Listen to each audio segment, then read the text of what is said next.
the pants really don't matter. We strike up high, but it was a good first day. A lot of fun, competitive. The coaches, we try to get into it and get the players going, and I think it was pretty competitive. What we're trying to do and everything that we do is compete, and there's a winner and loser. So you're going to see coaches also pay the penalty with their side of the ball, doing up downs, running gassers, and so it's been fun. You guys were a strong unit last year. How do you bring that momentum over to this year? Well, you just don't talk about it when it happens. We've been doing this for the last 6 months. So we've put in a lot of weight room work, conditioning work. The guys have come in and studied video. I think we're a much smarter football team now. If you watch me during practice, I really stand back and they operate the defense if you watch, because they know the defense now. And then, I'll talk to them about certain things. We can check stuff at the line of scrimmage. You saw that today. We do a lot of different stuff. And it's, we've had these guys for 3 years now. So the key to me this year is, are we going to make the big play to win games? Because we have a lot of tough opponents this year. I mean, you're not going to blow out Penn State or Notre Dame or Memphis or UCF. You're going to have to win close football games. And when the hat's on our head, will we make those plays to win those games? I think that's going to be the difference between last year's team and this year if we do it. Do you feel that the defense is good enough to win an AAC championship? I do. I don't know that last year a lot of our stats came in about 7 or 8 games. We didn't play good in 3 or 4 of the ball games. We can't do that and win our conference. So we got to be consistently good at what we do. And that's been the whole, project over the last 6, 7 months, is trying to be consistently better at what we do. It looks like Tavon really is picking up where he left off last year. Could you just talk about him? Well, Tavon, just to give you an example, his first year he played for us, he weighed 159 pounds, and now he's 180. So, that's a lot of weight, right? So he's done a great job in the weight room. He's went from 1 or 2 at 225 to 12 in the bench press. So he's done a good job physically, and then he's also done a great job with his body mechanics and learning his position. And if you watch him out there, he really knows his position. And when you do that, you can play freely. He is fast and quick, and he's able to use that because he's smart at what he does, and he knows the game now. So I think the sky's the limit for him. He just got to keep getting better and better.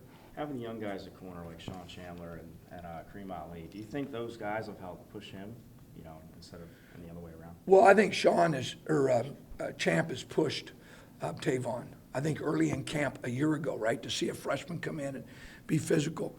But you look at Champ. Champ came here at 179 pounds. He's 190 right now. So those guys have really bonded together, and they really like each other and they play together. Kareem Ali has come this spring. He's made really big improvements.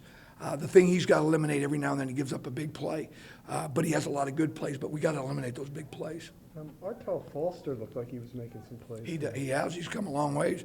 I mean, 2 years ago, I didn't know if he could play corner, and now he's made a lot of plays. Now, you talk about a kid that works.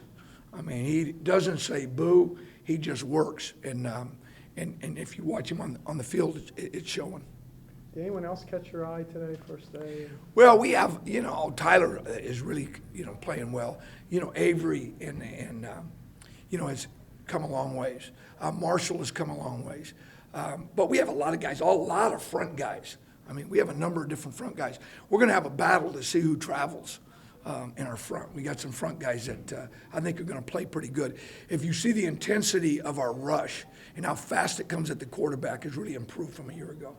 You said Avery's come a long way. In which way? Well, you got to remember, guys, Avery was a tailback, was all kinds of different positions. Couldn't find a position for him.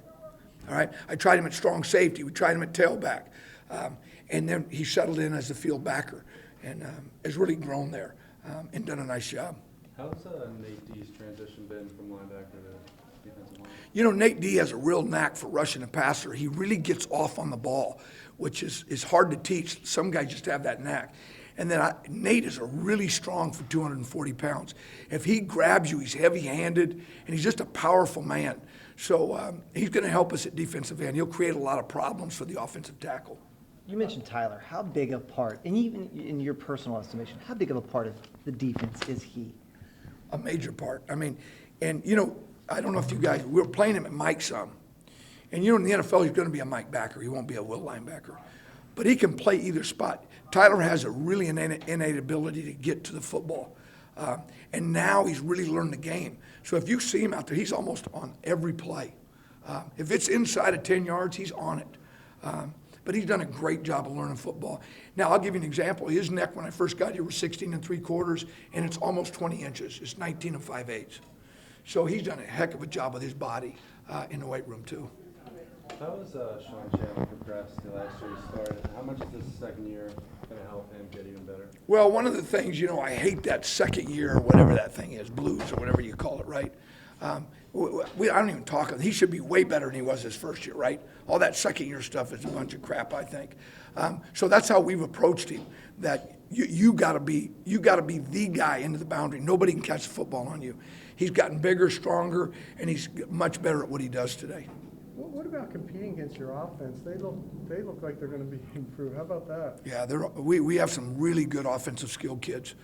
This freshman class, to me, looks like we got some guys in this class, too, on both sides of the ball. So, but going against the offense is much different than it was a year ago.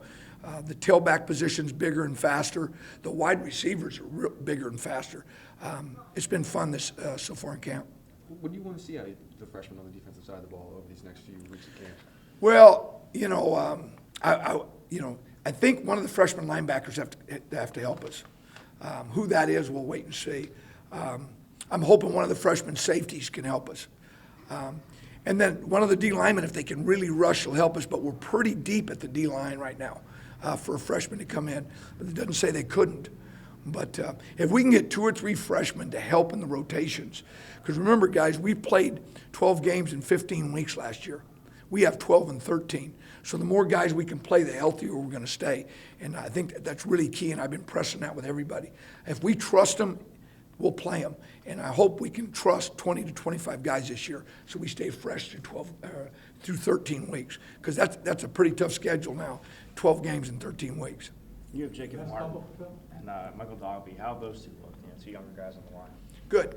Jacob has made really big strides. He came in at about 222. He's 241 today. So physically in the year. Well, and he runs good.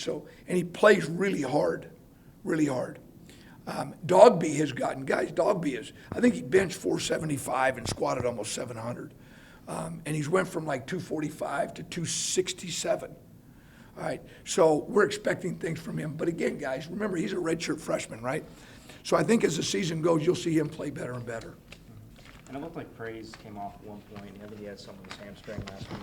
His health been concerns? Well, his health has been a concern since I've been here. He's had lower back problems and whatever, but he fights through it. And, it's like guys in the NFL, some guys don't practice till Friday. You just got to live with that. So we make him practice when he can, but we need him on this football team, so we try to keep him healthy. He wasn't in the scrimmaging, right? I didn't see him. Yeah, a certain amount of reps, we may pull him out, right? So we're smart with some of the vets and their issues. The biggest thing is get them to the games. How much do you talk about Penn State right now versus just implementing and installing things for the season? Well, a lot of our walkthrough, guys, is versus Penn State. A lot, we talk about the first ball game is really important, just like it is for them, right? So as much as we can implement what they do in camp, we try to do. And I'm sure they're doing the same thing. You mentioned you want to see your freshmen compete, but regarding starting battles, there's safety, linebacker. What have you seen so far, and has anybody stood out to you in those position battles? Well, okay, guys, really we're in pajamas still, right? I mean, we're not tackling yet, right? So after our first scrimmage, then I'll be able to answer more of those questions because you can really look good in practice because there's not a lot of pressure at times, right? But now we get into a pressure situation, game type situation, and some guys perform better than others. That's just the way it is. So I'll better answer that question after our first scrimmage.